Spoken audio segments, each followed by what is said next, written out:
Legend of Zelda continues. Super Mario is back. Now, you are playing with... To battle or die. Hold of the Nintendo Entertainment System.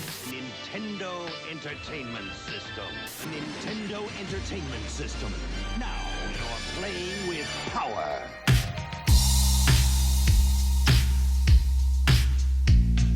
This is my NES gaming PC, and I'm going to show you exactly how I made it.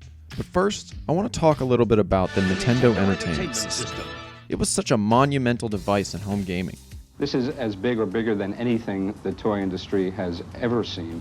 Known as the Famicom in Japan, it was released on July 15, 1983, and it thrust the world into the 8-bit era.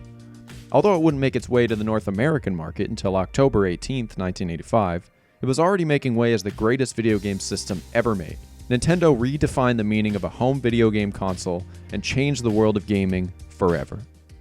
So today, we're going to remove its insides and make use of its empty carcass. Like probably many of you are, I tend to be the resident tech support employee of my family, so naturally Graham turned to me to fix her virus-infested laptop. Now, I couldn't get to fixing her laptop in time, and she just ended up buying a new one, which left me with this. An HP AF131DX notebook, boasting a 2.0 GHz quad-core AMD A6 5200 APU. More than enough for what we want to do with it. Next, I purchased a broken NES off eBay for about $40, and after removing its internal components and the many dead and a few living uninvited guests, mind if I join you? I gave the chassis a thorough cleaning, odd tinkering style. And that brings us to this. A restored NES shell. Now, I didn't actually take any footage of the cleaning, and trust me, you didn't want to see it. If you're interested in anything like that, I recommend checking out Odd Tinkering's channel, and you can find his link in the description. For now, we're going to move the shell aside and start work on disassembling the laptop. There were a few extra parts from this laptop, and rest assured I did my best to reuse them. I actually ended up 3D printing a shell for this optical drive to be used externally. So, thankfully, on the inside, everything was laid out separately, as I imagine many laptops are. The motherboard itself is the perfect size to fit in the NES, and I even have an open RAM slot, which I did end up filling later on. That brought the system to a total of 8 GB of RAM. And that extra 8 GB really comes in handy, since this is an APU processor which uses the excess onboard memory since it has no dedicated video memory. So now I'm going to start taking out the hard drive in order to get to the right side USB ports and the SD card slot, which I might actually use for extra storage space in the future. Next, we need to get the heatsink and fan off to be able to move the motherboard around a little bit easier. And now that we have the motherboard removed, we can go ahead and get the power button and charging port out, which thankfully weren't hardwired into the motherboard. And that means that we can really move them wherever the cable length allows inside the case. With the simplest part out of the way, we'll move on to the more difficult part of this build, which is to figure out how I'm going to fit all this in this case. As you can see, the only things left in here are the controller ports and the power and reset buttons. I'm actually planning on using the NES's original power button to press the button from the laptop in order to power it on. But for now, we just need everything out of the case. I'll have to grind down a lot of these screw posts to make sure I have enough clearance to actually put the motherboard inside. But once that's done, I can get to my first bit of assembly. I'm going to be using this NES to USB adapter that I'll have to grind down a little bit to be able to fit in the case. And after it's all put in place, you can't even tell the difference with it next to the original. Eventually, I bought another one and replaced the other one so you can play with 2 original NES controllers on this device.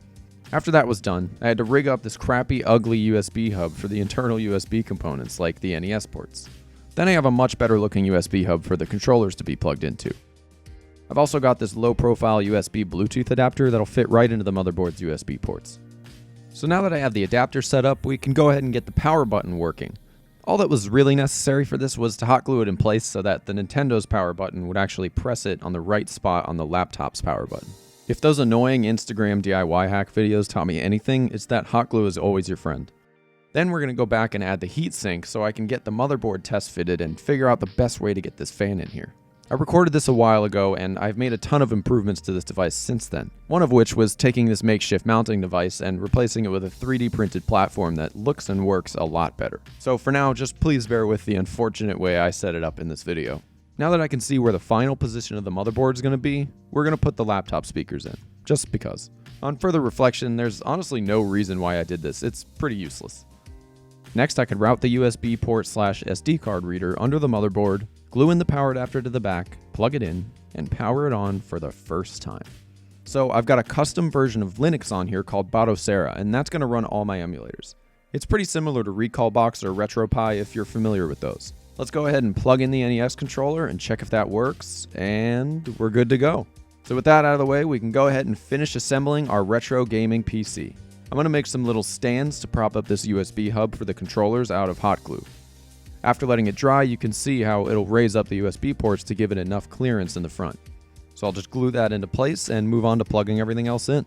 After putting my ugly USB hub inside, we can grab this very unique right angle HDMI cable and route it through this expansion slot on the bottom of the NES, where it actually fits right into this little slot here on the bottom, so I don't have to do any destruction to the outside of the case.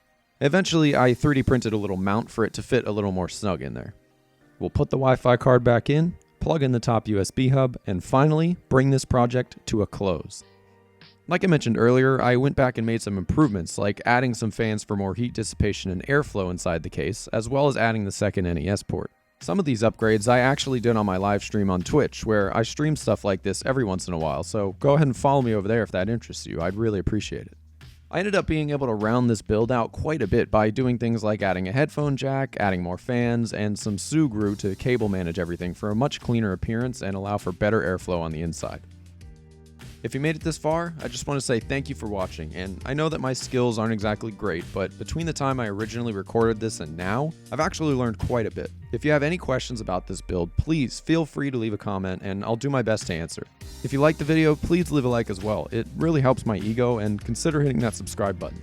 Lastly, if you're interested in seeing more things like this, please leave me any suggestions or ideas in the comments, or check out my stream sometime where you may actually be able to catch me live. Oh, and by the way, yes, it actually can run Crysis.